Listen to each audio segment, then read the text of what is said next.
তো বন্ধুরা দেখো, এই মুহূর্তে বসতে বসতে একদম সন্ধে হয়ে গেছে। তো আমরা বিকেলে এসেছিলাম, এখন সন্ধে হয়ে গেছে। আর সন্ধেতে দেখো চারিদিকে একদম লাইটে আলো একদম ভরে উঠেছে। আর এইদিকে দেখো অনেক দোকান বসেছে।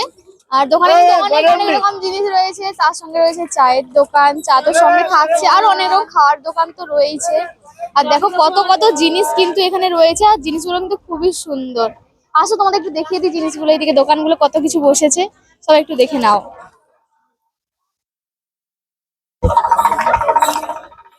দেখো এইদিকে কত কিছু দোকান রয়েছে। এদিকে আবার কাঠের জিনিস রয়েছে, তো খুব সুন্দর কিন্তু কাঠের জিনিসগুলো। আর বাচ্চাদের খেলনা রয়েছে। আর এইদিকে সামনে দেখাও, সামনেটা রয়েছে ফুচকা স্টল। তো আজকে যেহেতু আমাদের নিরামিষ, তো আমরা পুজো দিয়েছি, তাই কিন্তু আমাদের আজকে আমিষ কিছু খাওয়াই যাবে না। তো আমরা এমনি কিছু চাই খেয়েছি, আর কিছু খাইনি। তো এখন আমরা যাব বাড়ি, অনেকটাই সন্ধে হয়ে গেছে, এখন আমাদের বাড়ি যাওয়ার পালা। দেখো